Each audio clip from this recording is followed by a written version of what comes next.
आज हमारे भाई का कत्ल हुआ है, फिर भी आज हमारी हुकूमत उनके खिलाफ कुछ भी कार्रवाई नहीं कर रही है। जब जब मुसलमानों के ऊपर जुल्म होता है, आप अपने आप को खामोशी में लेके चले जाते हैं। हर मामले में इस पुनीत करेहल्ली का नाम आया है, लेकिन जब ये छोटे छोटे चीजों में आकर मुसलमानों को तकलीफ दे रहा था, तब इसके ऊपर एक्शन नहीं लिया गया। इसके ऊपर अगर तभी सीरियस एक्शन ले जाता, आज एक मासूम आदमी की जान बच जाती। बेचारा 4 बच्चे भाई, 4 बच्चे उसके, एक 3 महीने की बच्ची है, क्या गुजर रही होगी उसकी फैमिली के ऊपर।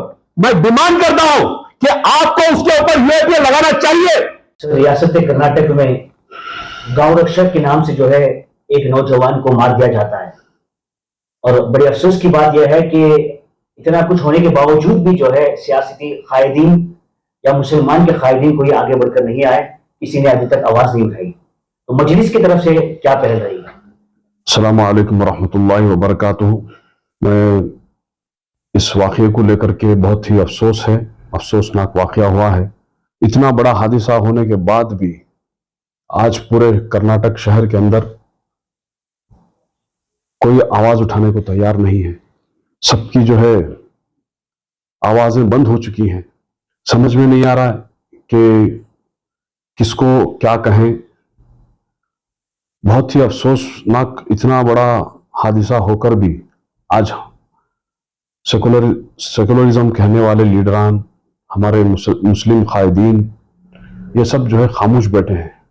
मेरा इनसे एक सवाल है कि, और इसके साथ साथ हमारी आवाम से भी ये मेरा सवाल है, कब तक इनको जिताकर लेकर आएंगे आप? मकसद क्या है? किस मकसद पर ये वोट मांगते हैं? आवाम को क्या सिक्योरिटी मिल रही है? इसमें आवाम का क्या फायदा है?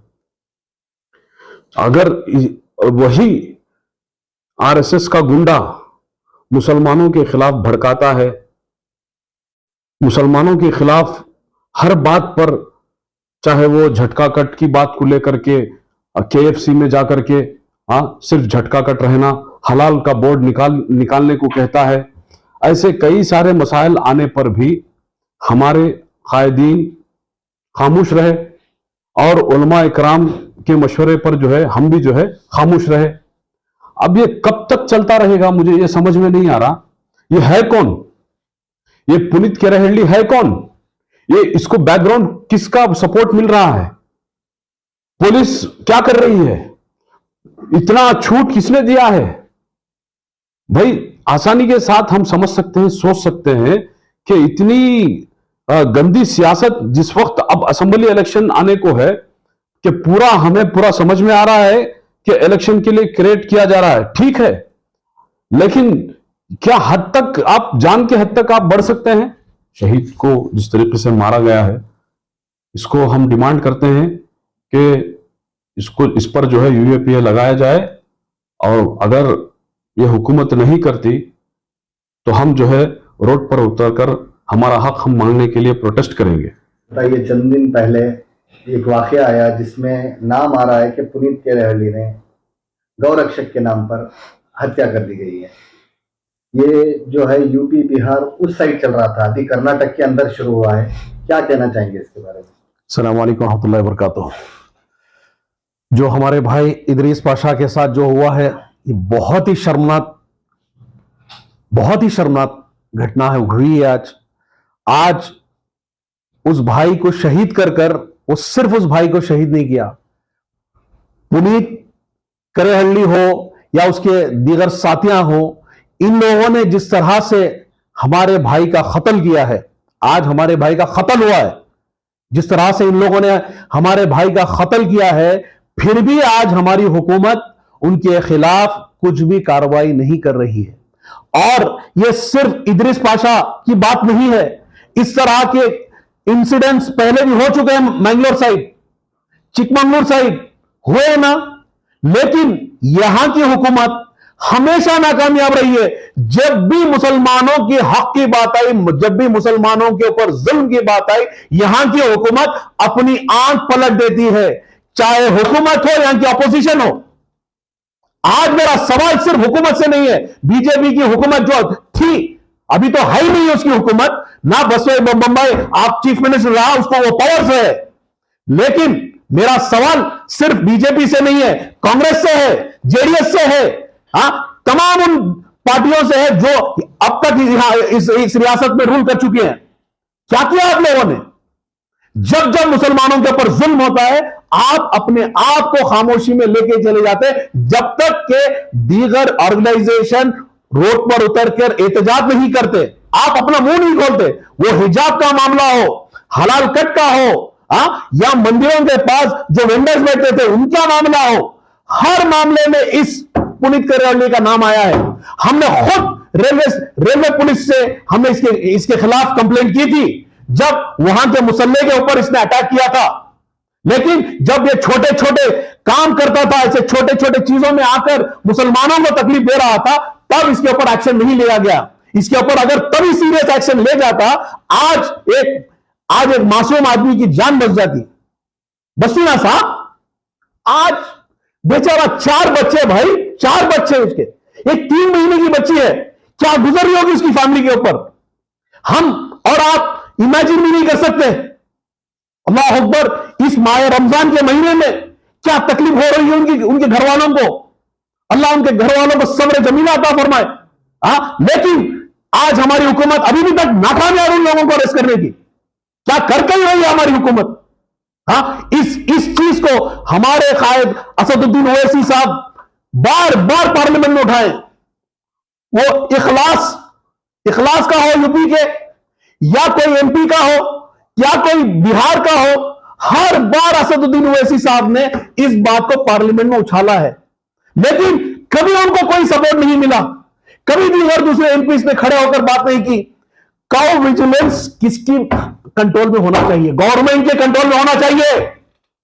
कोई राह चलता हुआ कोई ऑर्गेनाइजेशन बनाकर यह नहीं चला सकता। क्या आप हमें देंगे अथॉरिटी कि काउ विजिलेंस वालों को होल्ड करने के लिए? नहीं दे पाएंगे। हुकूमत, कॉन्स्टिट्यूशन, लॉ एंड ऑर्डर उसके अगेंस्ट है। अगर मेरा आज सवाल है कर्नाटक रियासत के गवर्नर से, डीजीपी से, स्टेट डीजीपी से मेरा सवाल है, what are you doing? Where are you? Why are not arresting him? Why are not controlling the cow vigilance? किस वजह से आप लोगों ने अभी तक रोक के रखा है? क्या आप चाहते हैं मुसलमानों के ऊपर जुल्म होता जाए? इलेक्शन डिक्लेयर होने से पहले, इमीडिएटली कोड ऑफ कंडक्ट आने से पहले आप रिजर्वेशन हटा देते हो मुसलमानों का, जो मुसलमानों को हुकूक हक है आज उनका। रिजर्वेशन किसको दिया जाता है? जो कौम बैकवर्ड क्लास में आ जाती है उसको रिजर्वेशन दिया जाता है। आज उसको भी हटा दिया आपने, लेकिन इंशाअल्लाह कहीं जाएगा नहीं। आज भी भारत का संविधान, भारत का कानून मजलूमों के साथ है। अगर कोई मजलूम मिनिस्टर आ गया तो इसका यह मतलब नहीं कि वो सारा कुछ पलट देगा। इंशाअल्लाह हम ये लड़ाई लड़ेंगे। हमने ये मैसेज बैरिस्टर असदुद्दीन ओवैसी साहब को पहुंचा दिया है। इंशाअल्लाह इसकी भी आवाज पार्लियामेंट में इंशाअल्लाह असदुद्दीन ओवैसी साहब ही उठाएंगे। इंशाअल्लाह इदरीस पाशा के खिलाफ जो हुआ है उसके खिलाफ भी इंशाअल्लाह बैरिस्टर असदुद्दीन ओवैसी साहब पार्लियामेंट में आवाज उठाएंगे।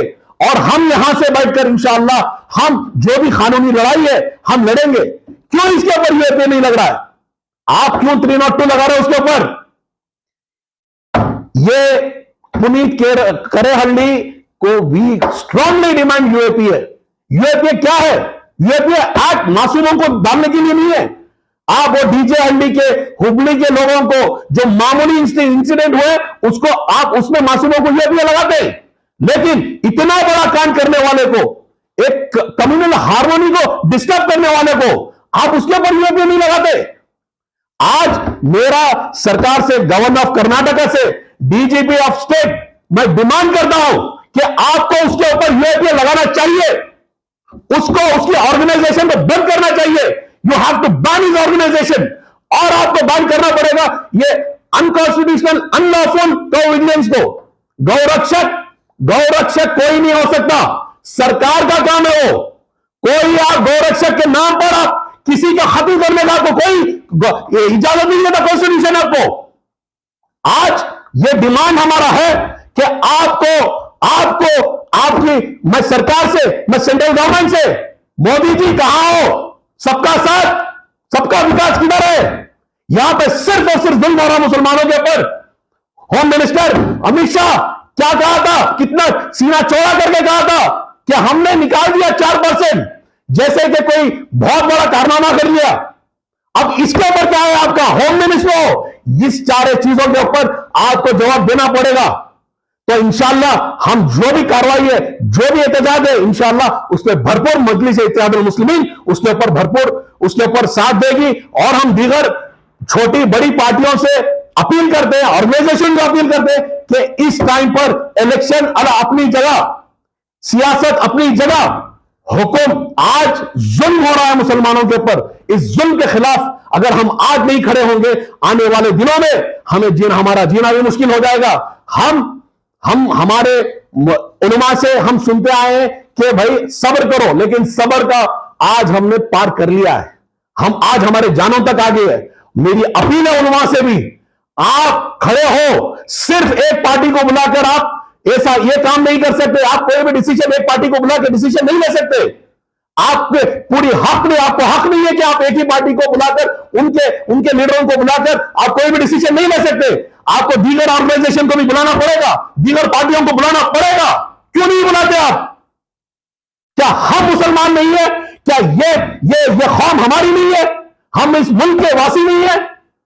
तो आप जब ऐसे काम करेंगे तो ये जो सरकार, जो ये सो कॉल्ड सेक्युलर सरकार चल रही है आज की तारीख में, कम्युनल सरकार, सेक्युलर सरकार, ये हमें पीछे रखने में कोई भी अपना जो उनका एजेंडा है उसमें पीछे नहीं हटेंगे।